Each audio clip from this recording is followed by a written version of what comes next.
अगर आप पूरा देखें 2004 से 2014 तो लगभग 10 लाख करोड़ का घोटाला। क्या उस व्यक्ति का सम्मान होना चाहिए जिसने संविधान की धज्जियां उड़ाते हुए विदेशी फंडिंग कराने के लिए एफसीआरए कानून बनाया, वोट की खातिर, केवल सत्ता पे बने रहने के लिए? तो आप सम्मान के अधिकारी नहीं। इसका मतलब आप चाहते हैं कि नशा तस्करी से भारत बर्बाद हो जाए।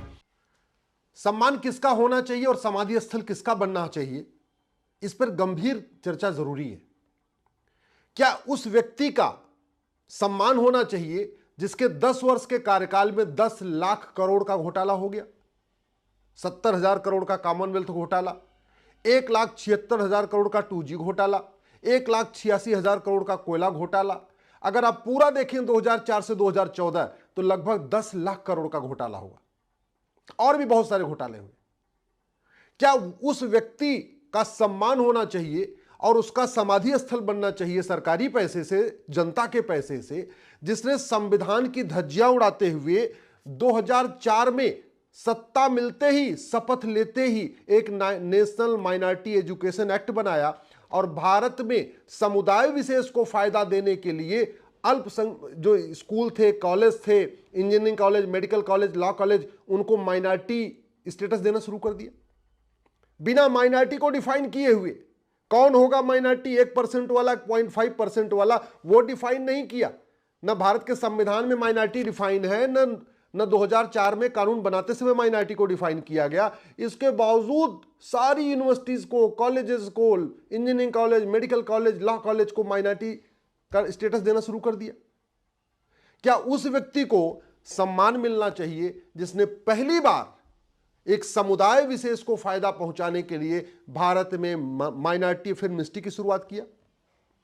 पहली बार भारत में माइनॉरिटी अफेयर मिनिस्ट्री 2006 में बनी है। उसके पहले तक केवल सोशल जस्टिस मिनिस्ट्री हुआ करती थी, जिसको कहते थे सामाजिक न्याय मंत्रालय। सभी गरीबों का कल्याण उसी के जरिए होता था। लेकिन 2006 में पहली बार के रहमान खान साहब को अल्पसंख्यक कल्याण मंत्री बनाया गया और अल्पसंख्यक कौन होगा किसी को नहीं पता, और यह काम किया गया था केवल तुष्टीकरण करने के लिए। क्या वो व्यक्ति सम्मान का अधिकारी है जिसने कहा था कि भारत के संसाधनों पे पहला हक एक समुदाय विशेष का है?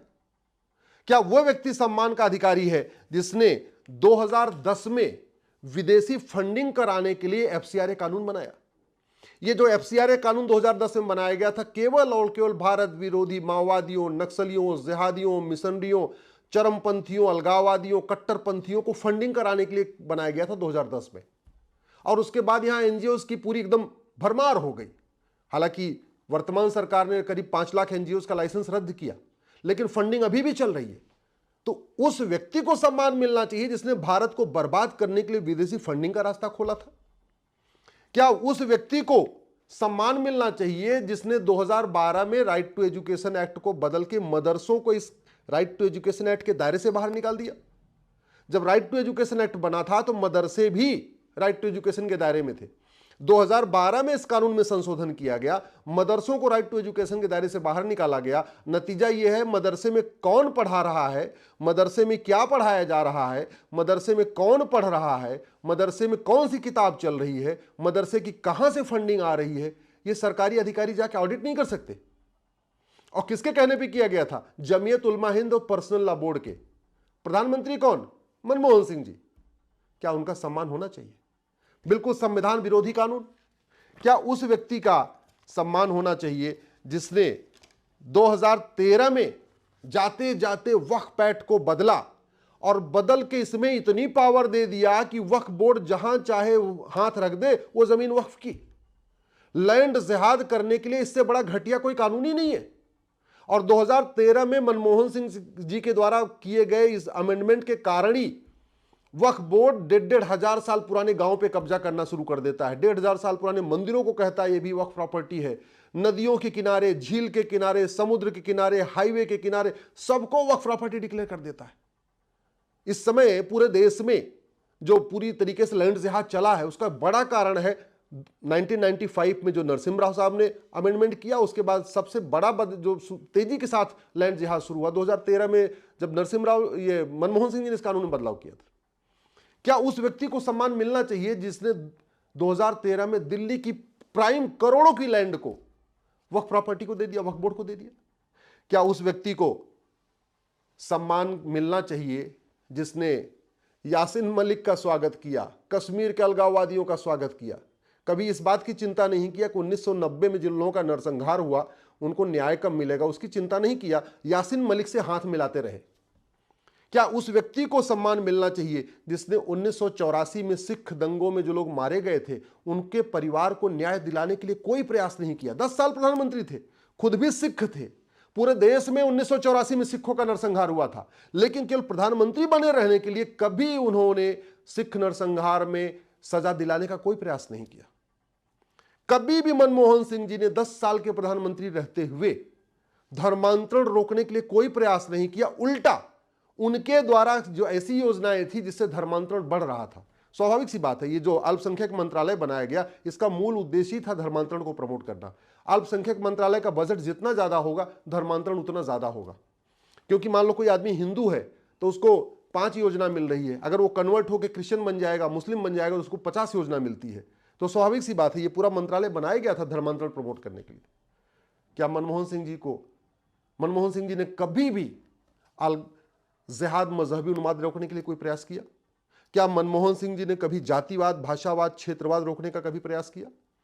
क्या मनमोहन सिंह जी ने कभी प्रधानमंत्री रहते हुए भारत में सनातन को मजबूत करने का कोई प्रयास किया? घुसपैठ धर्मांतरण को रोकने का कोई प्रयास किया? भ्रष्टाचार रोकने का कोई प्रयास किया? क्या प्रधानमंत्री रहते हुए मनमोहन सिंह जी ने देश की एकता अखंडता मजबूत करने के लिए कोई प्रयास किया?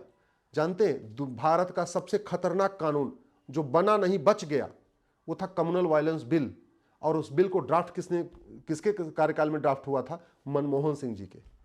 लेकिन चूंकि सोनिया जी उस बिल को ड्राफ्ट करवा रही थी, सत्ता में रहना जरूरी था, प्रधानमंत्री पद पे बने रहना जरूरी था, इसलिए मनमोहन सिंह ने कभी उसका विरोध नहीं किया। हाँ, उल्टा भारत के संसाधनों पर पहला हक, चाहे वो मुंबई दंगा हुआ हो, मुंबई में कसाब आता है, या और भी ऐसी घटनाएं हैं, कभी आपने मनमोहन सिंह जी ने तुष्टीकरण के खिलाफ कुछ बोला? भारत में मजहब के आधार पर नियम चल रहे हैं, मजहब के आधार पर बोर्ड चल रहे हैं, मजहब के आधार पर ट्रिब्यूनल चल रहे हैं, मजहब के आधार पर योजनाएं, इनको किसने प्रमोट किया? कभी आपने सोचा? और अब उन मनमोहन सिंह जी की समाधि स्थल सरकारी पैसे से, सरकारी स्थान पे, पब्लिक लैंड पे, पब्लिक मनी से बनाने की बात हो रही। कांग्रेस के नेताओं को शर्म भी नहीं आती है क्या? जिस मनमोहन सिंह जी को यूज करके उन्होंने पूरी सनातन को खत्म करने की प्लानिंग किया था, अब उन्हीं मनमोहन सिंह जी के समाधि स्थल बनाना चाहते हैं। ठीक है, समाधि स्थल बने, लेकिन कम से कम इस बात की चर्चा होनी चाहिए कि किसकी समाधि स्थल बनना चाहिए, किसकी नहीं बनना चाहिए, क्या उन्होंने वास्तव में कार्यकाल किया। सच्चाई तो यह है कि 10 साल में कम से कम 100 बार उन्होंने संविधान की धज्जियां उड़ाई थी। 10 साल में मनमोहन सिंह जी ने 100 बार संविधान विरोधी कानून किया था। कई कानूनों को तो मैंने खुद भी चैलेंज किया हुआ है, लेकिन इस बात पे अब निष्पक्ष चर्चा होनी चाहिए। प्रत्येक प्रधानमंत्री के कार्यकाल पे क्या हो रहा है, इस पे निष्पक्ष चर्चा जरूरी है। भाषण क्या दे रहा है व्यक्ति वो इंपॉर्टेंट नहीं है, काम क्या कर रहा है वो इंपॉर्टेंट है। इसलिए समय आ चुका है कि किसी भी प्रधानमंत्री को भारत रत्न दिया जाए, किसी व्यक्ति को भारत रत्न दिया जाए, या उसका सम्मान किया जाए, या उसका समाधि स्थल बनाया जाए, तो उसके कार्य का लेखा जोखा होना चाहिए और निष्पक्ष उसकी समीक्षा होनी चाहिए। यदि आप प्रधानमंत्री हैं और भ्रष्टाचार के खिलाफ कठोर कानून नहीं बना रहे और भ्रष्टाचारियों को संरक्षण दे रहे हैं, आप खुद भले भ्रष्टाचार नहीं कर रहे हैं, इसका मतलब आप खुद भी भ्रष्ट हैं, नैतिक रूप से भ्रष्ट हैं। चलिए, आर्थिक रूप से भ्रष्ट नहीं है तो नैतिक रूप से भ्रष्ट है। यदि आप प्रधानमंत्री हैं, आपके पास शक्ति है, आप अपराध रोक सकते हैं, धर्मांतरण रोक सकते हैं, घुसपैठ रोक सकते हैं, लेकिन आप चुपचाप बैठे हुए हैं, शांत होकर देख रहे हैं, इसका मतलब आप घुसपैठियों के समर्थक हैं, मिशनरियों के समर्थक हैं, जिहादियों के समर्थक हैं। यदि आप प्रधानमंत्री हैं और आप कानून को नहीं बदल रहे भारत को सुरक्षित करने के लिए, इसका मतलब आप चाहते हैं कि भारत असुरक्षित हो जाए। यदि आप प्रधानमंत्री हैं, आपके पास पूरा अधिकार है, पूरी शक्ति है, आप नियम कानून को बदल के भारत में घूसखोरी, कमीशनखोरी, जमाखोरी, मिलावटखोरी खत्म कर सकते हैं, कालाबाजारी खत्म करवा सकते हैं, नशा तस्करी खत्म करवा सकते हैं, मानव तस्करी खत्म करा सकते हैं। लेकिन आप शांत बैठे हैं, इसका मतलब आप चाहते हैं कि नशा तस्करी से भारत बर्बाद हो जाए, मानव तस्करी चलती रहे, सब घुसपैठ भी चलती रहे, धर्मांतरण भी चलता रहे। अगर आप सक्षम हैं, आप प्रधानमंत्री हैं और फिर भी आप शांत होकर बैठे हुए हैं, गुडी गुडी खेल रहे हैं, केवल वोट की खातिर, केवल सत्ता पे बने रहने के लिए, तो आप सम्मान के अधिकारी नहीं हैं। आपका समाधि स्थल नहीं बनना चाहिए। सार्वजनिक स्थान पे तो बिल्कुल नहीं बनना चाहिए, सार्वजनिक पैसे से बिल्कुल नहीं बनना चाहिए।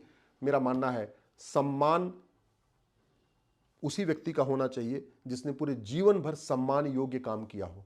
तुष्टीकरण करने वालों का, भ्रष्टाचारियों का समर्थन करने वालों का, आतंकवादियों, जिहादियों, माओवादियों, नक्सलियों का समर्थन करने वालों का न सम्मान होना चाहिए, न उनको किसी भी प्रकार का अवार्ड, चाहे पद्म भूषण हो, चाहे विभूषण हो, चाहे भारत रत्न, ये नहीं मिलना चाहिए।